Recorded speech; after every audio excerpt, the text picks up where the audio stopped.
Hey everybody, we are back, and this video is the follow-up to the last one where we put all the code in to have us deal damage. The fireball is now dealing damage to the other player theoretically.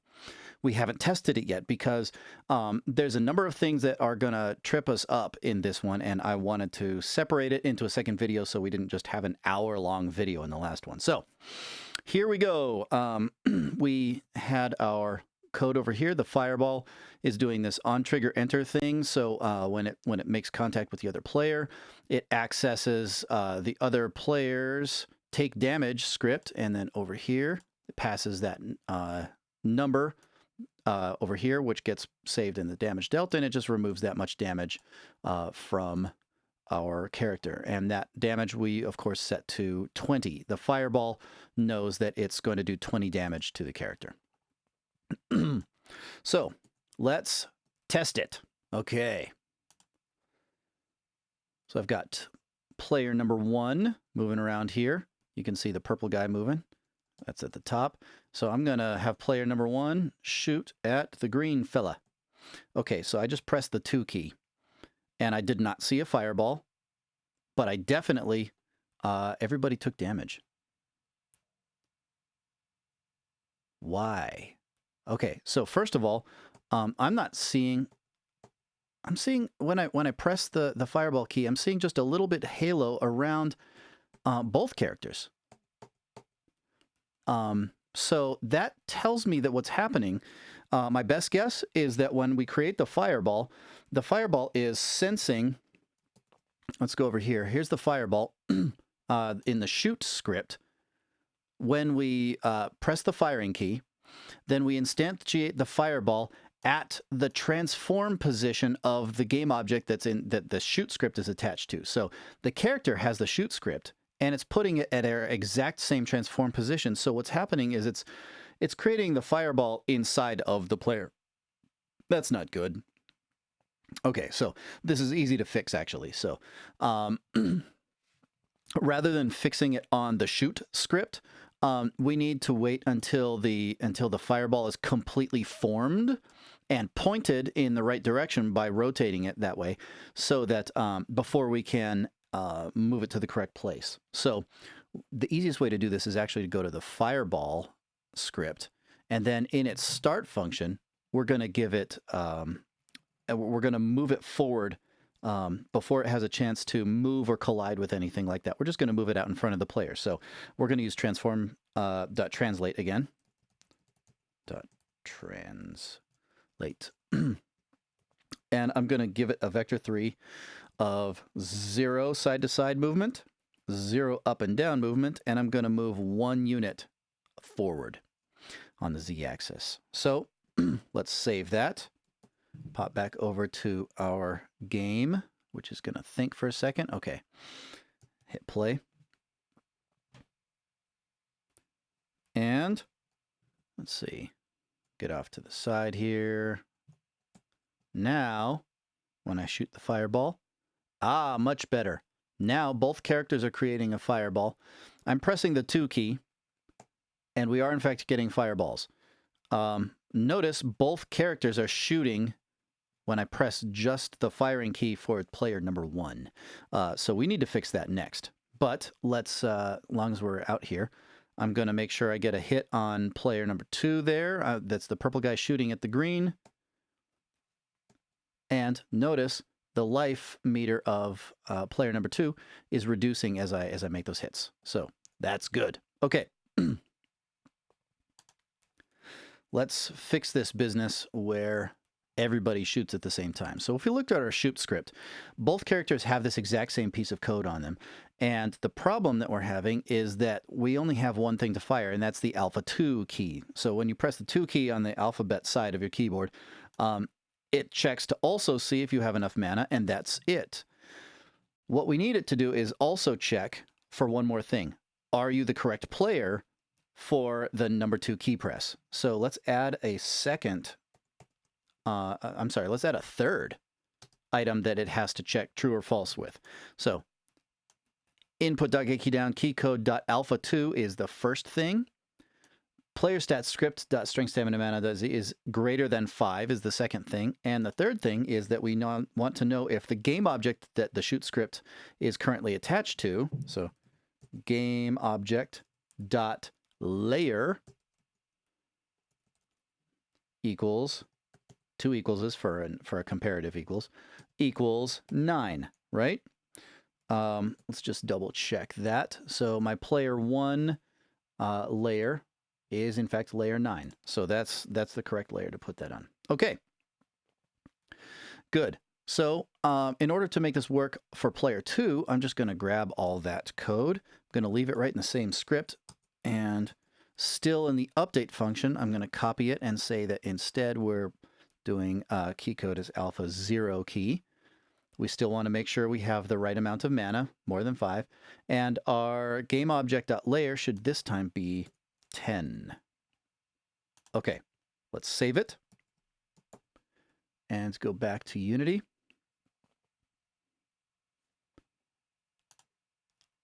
Try it out. Okay, so got player number 1 is going to now fire across the bow of player number 2. I'm pressing the 2 key. And yes, player number 2, the green fellow, is not shooting. Only the purple guy shoots. Okay, good. Let's make sure the damage is right. We already checked on that, but we're in good shape. 2, boom. Wow! Okay, that brings us to the next problem that we have to fix, is I just hit the green, I hit player number 2 one time, and player number 2's life is almost completely gone. Let's see if that happens when I maneuver player number 2 over here and get a hit on player number 1. Okay, green is going to shoot purple. Here we go. Boom. Yowza. Okay. Yeah, that is way more than the correct amount of life. So just to go double check on our code here, let's see, the player stats. So here in the start function, we are definitely setting 100 into our max health, and current health is based on what max health is. So current health is equal to 100. That's for sure. That number is 100 at the beginning of the game. Our fireball is supposed to be doing 20 damage. So 20 damage taken away from 100 is a lot less than what we see here. So something wrong is happening. My first instinct is that maybe there's actually more than one fireball shooting. So that should be pretty easy to double check on. I'm going to take player 2 over here and fire again. When I press the 0 key, we get the fireball. And if you look in the hierarchy over here, I see one game object of the fireball clone. And it's disappearing into the distance there. It should, there it goes. So when I hit the key once, I get one fireball. If I hit it a couple more times, I get more clones. It's not creating more than one fireball when I press the key. It's creating the exact number that I want. So that's not what the problem is. I wish it was a simple problem. I wish that was easy to find and easy to fix, but now we have to track it down. So what I'm going to do is, remember, what's happening is that the fireball is going to make contact with the player, and that is going to trigger this onTriggerEnter function to work. And it is, through a number of steps here, it's going to find the take damage script on the player that it hits, and it's going to pass this damage amount, which is 20. It's going to pass this damage amount over to our player stats script, and boom, it's going to remove that much from our current health.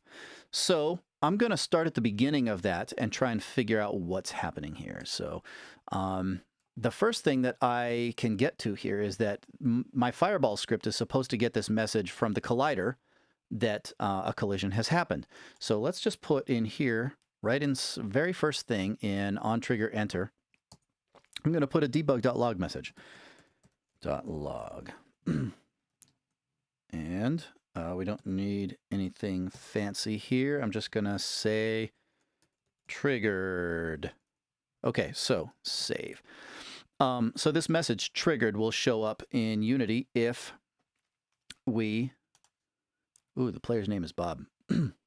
That triggered will show up if there is in fact a collision, because that's the very first thing that the onTriggerEnter script does now. So I line him up, hit go, and here's my triggered. So it made contact.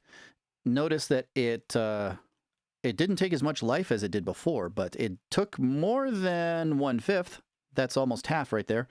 Maybe that's 2/5. And if we look down here at our triggered message, notice I have the collapse button pushed. That means that instead of showing all the messages in a row, it's putting all the identical messages in one line and showing us with a number over here how many times that message has been shown. And it is 2 times.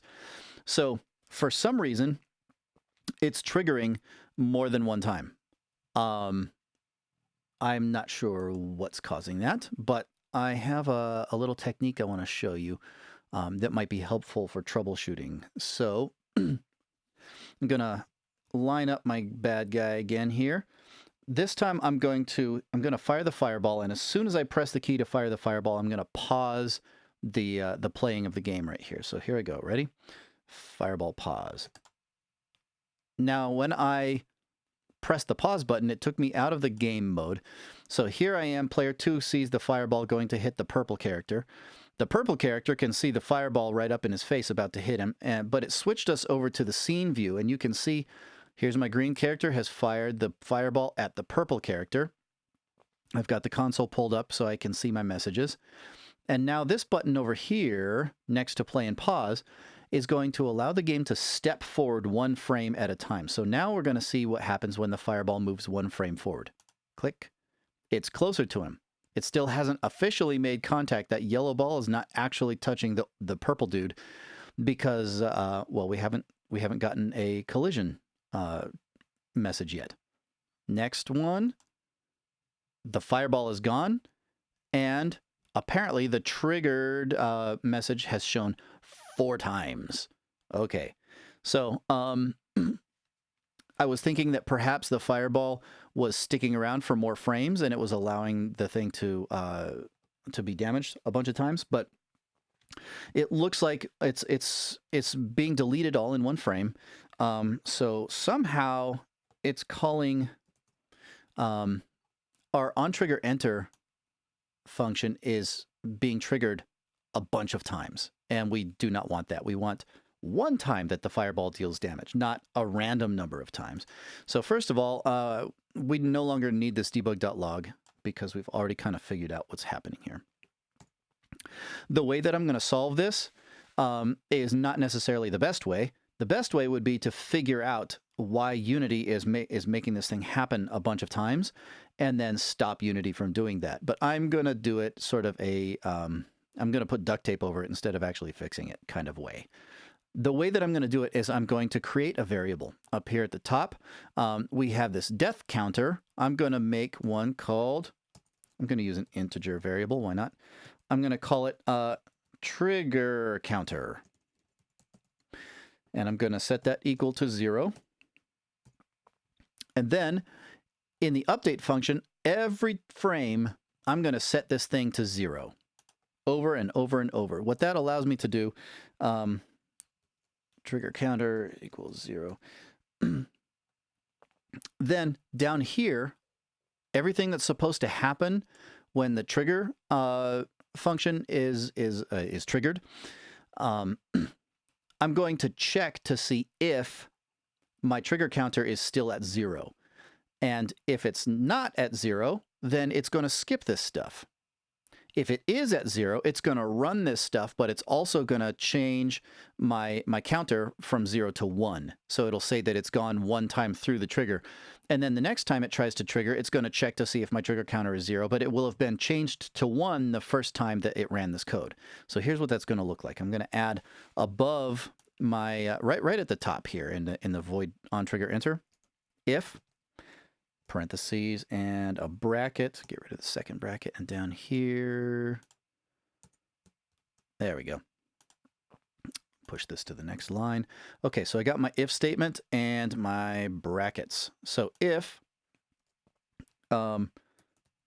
trigger counter is equals to 0, then do the stuff. But also, first thing, I'm going to set trigger counter to 1. Remember about equals. When you're comparing, you get 2 equal signs to say, I want to know if this is the same thing as that, as opposed to 1 equal sign, which means I'm making this become that. Okay. So, once again, what's happening here is that at the beginning of the fireball's life, trigger counter is being set to 0. Then, when the thing makes contact, when the fireball makes contact with the character, it's going to be moved to 1. And then, the next time it tries to check if the trigger counter is 0 or not, it won't be 0. So that's good. The trigger counter being set to 0 over and over and over up here, I just realized because I'm destroying the fireball one way or the other here, it will never need to be set back to 0. I'm going to leave that there just for giggles. But there are times when you use this technique, setting this thing back to 0 so that it can be re-triggered the next frame if that would be appropriate, that having that in the update function is a way to make that happen. So let's save this and go over to Unity and check.